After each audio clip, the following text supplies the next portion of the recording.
Well, here it is. It's October. We're still getting some business. So yesterday I got a mower in just to sharpen the blades and clean underneath the pulley covers on the deck. What else I do? Oh, I adjusted the alignment so it would track straight when on the zero turn. And then I got this one today. She messaged me, I don't know, a couple weeks ago, and said she had a mower she needed worked on. And I said, she wanted me to work on it over at her place. And I said, well, I'll pick it up. I can't work on it at your place. And I told her the price for pickup. And she said, well, which is not much. So she said, well, I have to save some money for that after my next paycheck. So I figured I didn't get the job. So then she messaged today, hey, can you come over and pick up this mower? Or actually, can you come and look at this mower? So I said, well, I can pick it up. I can't work on it. Okay, that's fine. So I get over there, and the deck is broke. So this bracket was broke. And then they wanted me to service it. So this one's going to be pretty decent amount of money. The service is always a good amount of money. I've got all the parts I need. They need new blades, because this one is broke right here. It's supposed to have two cuts in it. This one's only got one cut. So I ordered those. They'll be on Friday. I think this is Wednesday. And so had to weld this. Pretty impressed with myself, I'm going to be honest. Pretty excited. I haven't welded anything. I think I welded one thing earlier this year. Last year I welded quite a bit. You know, and I was learning last year. I'm still learning. I don't know much about welding. That's why I'm so impressed. I mean, it's not very pretty, I guess, but it's going to be pretty solid. So I usually can only use 60-13 welding sticks, but 60-11 is supposed to be better. But I've never had success with them, getting them to strike very good. They always stick on me. Well, it's been so long since I welded, I grabbed the wrong stick, and I had it at 100 amps, which I knew was right, but as soon as I put it on there, it burned a hole in it. So I turned it down to 80 or whatever it was, and still was burning a hole, and turned it down to 65, and it did fine. And I thought, well, that's strange. So I ended up welding the whole thing on both sides, and I had to fix my burn over here, so it looks kind of bad, but everything else looks pretty good. And then I came on the other side and did it again, and you know, there's a couple spots, like I said, that I burned this side. So that's not very pretty, but this is getting better. And it was a 60-11. So when I got done, I went and looked at my chart again, because I didn't understand the amps. I mean, it worked, but that was fine. And yeah, I was supposed to be using 60-13, not 60-11. So that's great. I'm using a better welding stick now. I don't know why it worked. I really don't understand. I've never had luck with it. Every time I would strike it, it would stick. And it just went this time. I mean, it stuck a couple times. On a new stick, it would, you know, stick to the metal. It would, when you strike it, it would stick to the metal. And you do that a couple times, and it would break loose that flux on the outside. And once that broke loose, it was just welding perfectly. I mean, it just worked so well. So get those blades. I'm going to wash this up. We'll paint that, the welded spot. So I need to get some paint.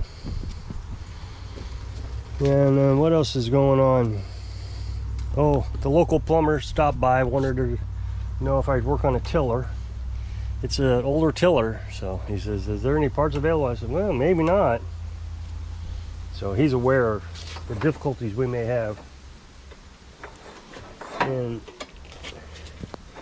you know, this thing doesn't work very good. I wonder what the deal is. I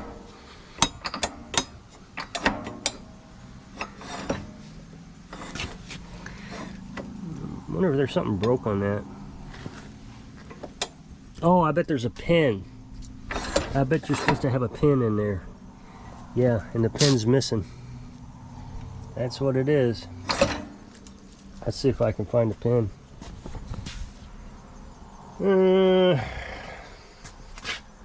Get this washed up. And like I said, I won't get the blade until Friday, so I'm not in a big rush. The thing is it was sitting outside for a year. The battery is a year old. So I would imagine it's been sitting outside for a year, maybe. And so when I went over there, I really didn't expect it to run. And we tried to start it over there, it wouldn't start. I unloaded it from the truck when I got here, tried to start it, it wouldn't start. I put some starting fluid in it, started up and died. So I figured, well, I was going to have to clean the carburetor. And brought it over here, I towed it over here with the beast, started up, and it ran. And so it's that's great. What else is going on? Oh, the dogs have been really good. They've behaved themselves so well. They're not antsy or cause problems or jump on the counters. They don't go to the bathroom in the house. They go outside. I mean, it's a little difficult to get them outside because I think they're scared still that we're going to leave them outside, and they don't want to go outside because they don't want to get. So we got to pick them up. And that white dog, she is just so heavy, girly. She's muscular. She's not fat. I mean, they were both starving to death a month ago, so. And I bet she weighs 60 or 70 pounds. I mean, she's heavy. The other one's probably 40 or 50 pounds. It's definitely lighter. Carolyn can carry, and we call her Red.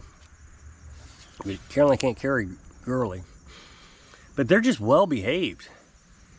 So, a guy came over to pick up that zero turn that sharpened blades with. And I was welding, so I didn't hear him. And he got up to the deck and called my name out. And the dog started barking. That's the first time they've done that, so that's kind of good that they'll bark, give us a little bit of safety, especially at night. I wear earplugs, so. Now last night, Girly, both of them have been really good about not waking us up. Girly did the first few nights, but last night she woke me up. She wanted to go to the bathroom, so I let her out for a couple minutes, and she came back in. We're trying to treat her. She's got a skin condition, and it's getting better. And we still need to figure out how to give them a bath. They're not enjoying any type of water on their body. Wet wipes, sprays. Carolyn's putting vinegar on it because she thinks that Girly may have some sort of skin type of yeast infection. So, you know, there's just so much to do to get them healthy, and you can only do so much because they're so scarred. They're just scared to death that, you know, we're going to abandon them. I'm sure of it. They're just so scared, and so they just want to lay. They don't want to move. And it's funny. It's just really funny to me. I told you this before. When Red showed up, she would stay during the day, eat, and then leave at night. But the next day she wouldn't come back. It was the day after that she would come back. So every other day she would show up, eat, and then leave at night. 2 days later, come back. Well, later we figured out that she must be going back to the white dog, Girly, because Girly was behind a gate, pinned in by a guy who lives in Portland part-time and here part-time in Oregon or Portland, I don't know, Seattle, Washington, maybe it's Washington. So he was feeding them, but I don't know what he was thinking. Why would you leave two dogs locked in a gate area? But Red must have gotten out, but she didn't want to leave Girly. So she would go back down. Well, when Girly finally got out, I don't know how they figured it out, but when Girly got out, they started coming up here. And they started spending more time and more time and more time up here together. And eventually they just, you know, Girly went in the house, uninvited. She just went in. And eventually Red begged enough, you know, looking through the window, like, are you gonna let me in? And then you'd let the door, open the door, and she'd scurry off. But Red started getting on the bed because they growl at each other. They really don't like each other at all. They're always growling at each other. One of them moved, the other one's growling. And I'm thinking, Red would have died for Girly. She would have starved to death to protect Girly behind the gate. It was obvious. That's where she was going every day to go, you know, every other day or every night to go down and protect Girly. But then when they're together, they can't stand each other. So anyway, Red gets on the bed. And we bought a mattress, a little dog bed for Girly, because she sleeps underneath the bed. She's very skittish, very scared. So, but recently, Girly has been wanting to get on the bed. Now, Girly, I think, kind of is the alpha dog there, kinda. And she doesn't seem to care what Red thinks at all. They're both growling at each other, and Girly's like, okay. So anyway, now Girly's starting to get up on the bed. Not very often, but occasionally. I think she's older and not as agile as Red. So she'll get up on the bed every now and Girly will get down eventually because she just doesn't want to deal with the uncomfortableness. So last night, Girly had to go outside. So unusually, Girly was on the bed. And so she was getting antsy and waking me up every 10 seconds. And so she finally got off the bed, and I realized, well, she needs to go outside. So I took her outside. But as soon as Girly jumped off the bed, Red was right up there.